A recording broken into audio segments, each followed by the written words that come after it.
Hello guys, this is Swati और आज मैं बात करने वाली हूँ सीरीज रैबिट होल के बारे में, जो आपको जियो सिनेमा पर हिंदी में देखने को मिल जाएगा। इसमें 8 एपिसोड्स हैं जिनका रन टाइम लगभग 40 से 45 मिनट्स के बीच का है। अगर मैं आपसे कहूँ कि मैं किसी के दिमाग को पढ़कर उसका फ्यूचर प्रेडिक्ट कर सकती हूँ तो आप इस बात को मजाक में ले सकते हैं, लेकिन आपको ये जानकर हैरानी होगी कि एट प्रेजेंट भी आप इस चीज़ का शिकार बने हुए हैं। न जाने कितने टाइम से कॉर्पोरेट इंडस्ट्रीज, गवर्नमेंट इसी विद्या का इस्तेमाल आप पर कर रही है आपको मैनिपुलेट करने के लिए, और यही दिखाया जा रहा है सीरीज रैबिट होल में। सो पूरी सीरीज देखकर मेरा एक्सपीरियंस रहा है, मैं आपसे शेयर करती हूँ और आप डिसाइड करेंगे कि आपको सीरीज देखनी चाहिए नहीं देखनी चाहिए। इससे पहले अगर आप नए आए हैं देन प्लीज सब्सक्राइब। सो अगर हम स्टोरी की बात करते हैं तो यहाँ पर सेंट्रल कैरेक्टर जॉन दिखाए गए हैं, जॉन वेयर, जो कि कॉर्पोरेट एस्पेनाज हैं। अका मॉडर्न रॉबिन हुड आप उनको समझ सकते हैं। ये वो मकड़ी है जो ऐसा जाला बनाती है जिसमें बहुत से अमीर लोग फंस जाते हैं और उनसे पैसा ऐड कर ये उस चीज़ में लगाते हैं, उस पर्पज़ में लगाते हैं जिसमें ये बिलीव करते हैं। लेकिन इस बार पासा उल्टा पड़ा है और ये मकड़ी अपने ही बनाए जाल में फंसती चली जा रही है। एक बड़ी एंटिटी, पावरफुल एंटिटी इनका काम तमाम करने पर उतारू है। अब ये भगोड़ा साबित हो गए हैं, एफबीआई से भागते फिर रहे हैं। एक एफबीआई एजेंट भी स्पेशली इन्हीं के पीछे लगी हुई है। दूसरा एंगल आता है इनका पर्सनल, वहां पर भी कुछ बहुत अच्छी चीजें नहीं चल रही हैं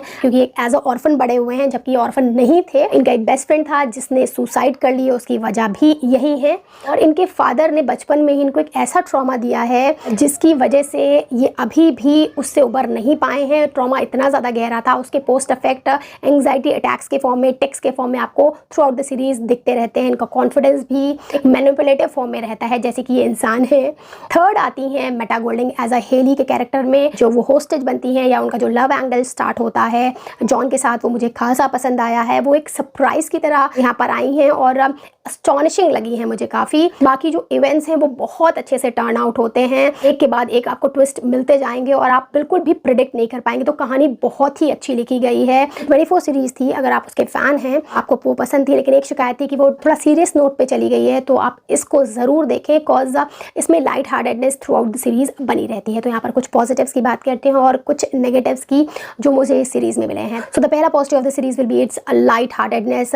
दो इसमें बहुत सी कॉन्स्पिरेसीज दिखाई गई जिसमें हाई पोस्ट के लोग इन्वॉल्व हैं, स्टिल ये डार्कर जोन को एक्सप्लोर नहीं करती है, लाइट फॉर्म में ही रहती है। कॉमेडी जो टाइमिंग है वो बहुत अच्छी है, जोक्स इवन आपको फनी लगने वाले हैं और सरकाज़्म भी बहुत ही अप्रोप्रिएट है जिससे मैं बहुत आसानी से कनेक्ट हो पाई हूँ और मुझे मज़ा भी आया है। देन सेकंड चीज़ हो जाएगी Kiefer Sutherland as a John Ware बहुत ही बेहतरीन लगे हैं। उन्होंने एक्ट भी बहुत अच्छे से किया है उस चीज़ को और ऐसा लग रहा है कि वो उस चीज़ को इंजॉय कर रहे हैं, आप वो उनके फेस पर देख पाएंगे। और उनकी केमिस्ट्री चार्ल्स डांस के साथ जो उनके फादर बने हैं बहुत ही बेहतरीन लगी है। Then third thing will be Meta Golding as a Hayley आपको सरप्राइज पैकेज की तरह यहाँ पर मिलने वाली हैं, as a hostage, as a love angle. Even वो throughout the series chatterbox की तरह रहती हैं और वही बहुत से ऐसे मोमेंट्स क्रिएट करती हैं जिसमें कॉमेडी एडअप होती है और वो सीरियसनेस को ब्रेक करती हैं। ये आपको फॉर श्योर सरप्राइज करने वाली हैं।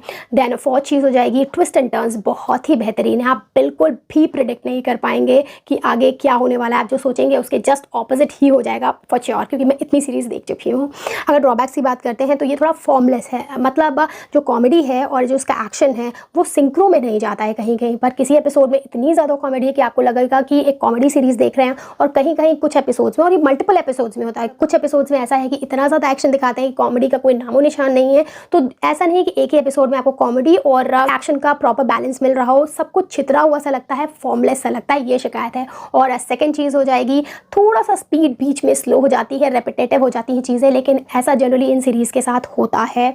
सो यही मेरी थोड़ी सी शिकायत थी। बाकी आप इस सीरीज़ को बहुत इंजॉय करने वाले हैं। अगर आपने 24 पसंद की थी और ये शिकायत थी कि वो सीरियस नोट में चला गया था, then this is for you guys. That's it, bye.